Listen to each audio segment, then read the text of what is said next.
Hariom, Suprabhatam, good morning. हमारे शिक्षक बंधु एवं अभिभावकगण एंड और सेकेंडरी लेवल के भैया बहनों, जो क्लास 9, 10, 11, 12 के भैया बहन हैं, सभी को एक बार पुनः गुड मॉर्निंग।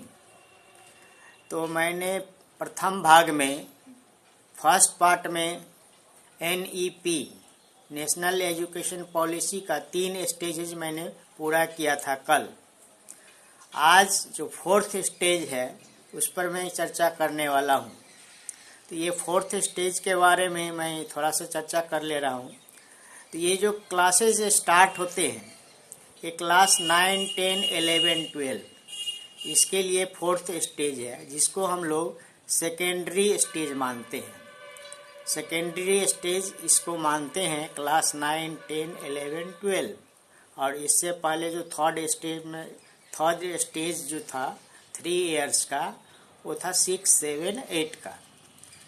तो ये 4 वर्षों का है सेकेंडरी स्टेज 9, 10, 11, 12।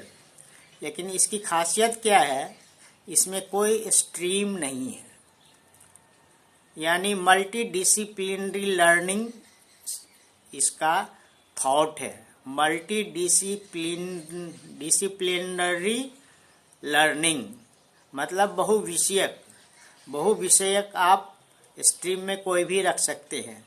जैसे आप हिस्ट्री रख सकते हैं, मैथ रख सकते हैं, म्यूजिक रख सकते हैं, ज्योग्राफी रख सकते हैं, कोई भी सब्जेक्ट का कॉम्बिनेशन कर सकते हैं। जबकि पहले 11, 12 में ऐसा नहीं था। पहले क्या था, तो साइंस स्ट्रीम अलग था, कॉमर्स का स्ट्रीम कुछ अलग था, और आर्ट का स्ट्रीम भी कुछ अलग हुआ करता था।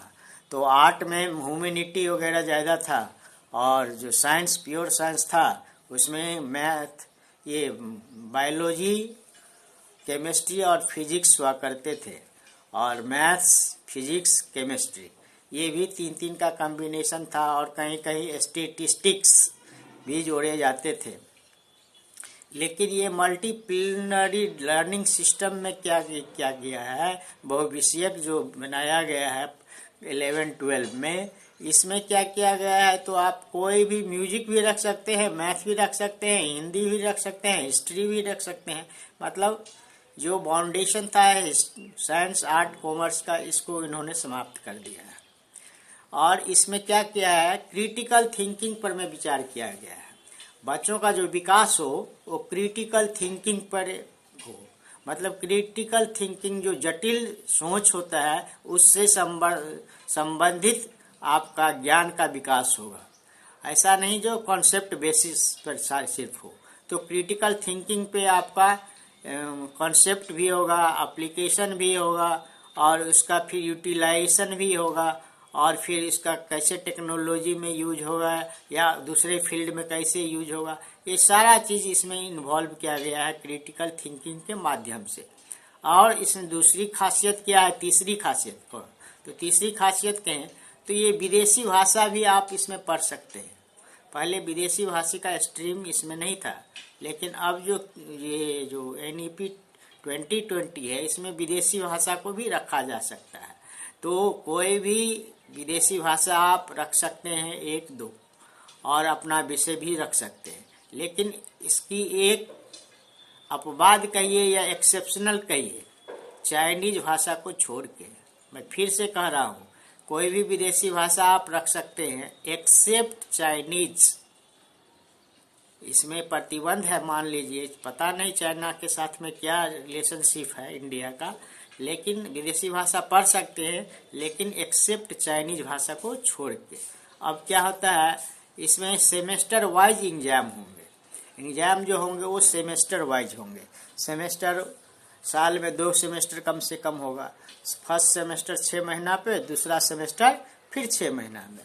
तो साल में 2 बार सेमेस्टर वाइज इसका एग्जाम होना है, और दोनों का फिर मूल्यांकन भी उसी आधार पे होगा। अब जब हम बात करते हैं स्टेज 4 में, तो ग्रेजुएशन लेवल में क्या होगा, तो 9, 10, 11, 12 पर मैंने चर्चा की। अब ग्रेजुएशन लेवल पे क्या होगा इसकी स्थिति, इस पर भी मैंने थोड़ा सा चिंतन कर किया है और आप लोगों को समझाने का कोशिश कर रहा हूँ।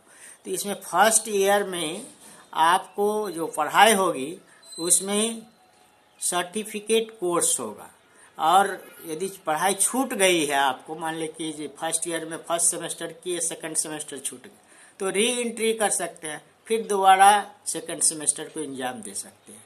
तो ये जो फर्स्ट ईयर होता है वो सर्टिफिकेट कोर्स होता है आपका। ऐसा नहीं है जो 1 साल बर्बाद चला गया, 3 साल में 1 साल पढ़े, तो 1 साल भी आपने कंप्लीट किया है तो आपको सर्टिफिकेट मिलेगा। सर्टिफिकेट कोर्स इसका कहा गया है।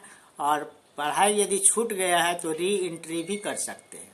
इसी प्रकार से सेकेंड ईयर में, यदि ग्रेजुएशन की बात कर रहा हूँ अभी, तो सेकेंड ईयर में आपको जो भी सब्जेक्ट है उससे पढ़ाई करते हैं तो डिप्लोमा का सर्टिफिकेट आपको उपलब्ध होगा, और कभी भी छोड़ सकते हैं बीच में, कभी भी आ सकते हैं।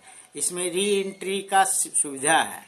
तो पढ़ाई किसी कारण से डिस्टर्ब हुआ, छूट गया, कोई बात नहीं, फिर उसकी कंटिन्यू कर सकते हैं और 2 ईयर कंप्लीट होगा तो डिप्लोमा का सर्टिफिकेट आपको मिलेगा।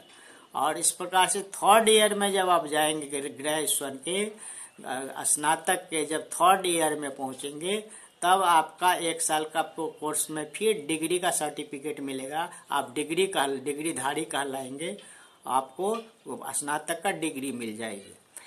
और इसमें ऐसा नहीं है ऑनर्स वगैरह सब की चर्चा। पहले होता था पास कोर्स ऑनर्स, उसके बाद में हो गया सिर्फ डिग्री का बात, तो डिग्री पर ही इसमें भी है, ऑनर्स वगैरह का कोई चर्चा नहीं है। इसके बाद यदि फोर्थ ईयर की बात करें तो फोर्थ ईयर में भी आप जा सकते हैं, और आपका शोध विषय पर में आपका फोर्थ ईयर होगा, और फोर्थ ईयर में शोध विषय में आप एमफिल वगैरह कर सकते हैं, तो 1 ईयर का एमफिल वगैरह हो जाएगा, शोध वगैरह हो जाएगा। और यदि फिर उससे भी हायर एजुकेशन करना चाहते हैं तो पीएचडी करना है, और पीएचडी करने के लिए यहाँ पे 4 ईयर रख दिया गया है। पीएचडी करने में आपको 4 ईयर लग जाएगा। तो 4 ईयर में आप जो शोध किए हैं उसमें से कुछ एडजस्ट होगा, बाकी पीएचडी वाला जो टाइम है उसको उसमें इन्वॉल्व किया जाएगा।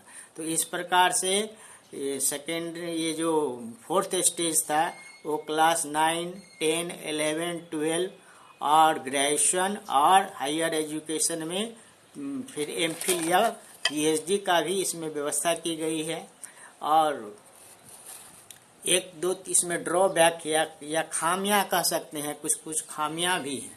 अब खामियां की चर्चा कर लेते हैं।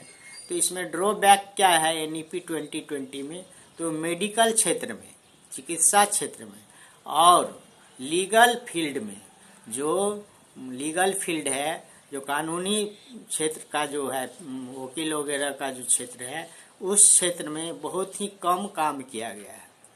ये दोनों फील्ड में इस जो योजना है वो मेडिकल क्षेत्र में या लीगल फील्ड में बहुत ही कम काम किया गया है। इसको ज़्यादा परिवर्तन इसमें कुछ भी नहीं किया गया है। तो ये इनकी प्रमुख खासियत है। तो मैं समझता हूँ जो आज आप लोग समझ गए होंगे स्टेज 4 जो जिसमें सेकेंडरी लेवल की चर्चा कर रहे थे, क्लास 9, 10, 11, 12 और इसके बाद ग्रेजुएशन का 4 ईयर तक का, और उसके जो 4th ईयर में जो रिसर्च पेपर था उसके साथ इंक्लूड हो जाएगा आपका पीएचडी, तो 4 साल लग जाएगा पीएचडी में। तो इस तरह से जो एनईपी 2020 है इसका मैंने व्याख्या किया है, और मैं समझता हूँ आप लोगों को समझ में आ गई होगी। यदि किसी प्रकार से आप लोगों का संशय हो, किसी विषय वस्तु पे बात करना चाहें तो आप कमेंट में डालेंगे, तो मैं फिर अगले एपिसोड में, अगले भाग में इस पर मैं चर्चा कर सकता हूँ। और आप लोगों का दिन मंगलमय हो, आप लोग सभी दीर्घायु हों, आप सभी लोग यशस्वी बने और देश के अच्छे नागरिक बने, इसी कामना के साथ मैं आज की वाणी अपनी वाणी विराम करना चाहता हूँ, और आप लोगों के लिए फिर नेक्स्ट एपिसोड का तैयारी में लग जाऊँगा। आप लोग सब्सक्राइब कर सकते हैं, थोड़ा हिम्मत बढ़ाना चाहिए, और फॉलो कर सकते हैं, और हो सकता है तो ये फॉलो कीजिए, सब्सक्राइब कीजिए और प्रोत्साहित कीजिए हमें। तो मैं सोचूंगा इस क्षेत्र में मैं कुछ काम कर रहा हूँ और इसके साथ कुछ कंटेंट है उसको मैं डालूंगा, आप लोग इसको भी पढ़ लेंगे। धन्यवाद। आज का दिन पुनः मंगलमय हो।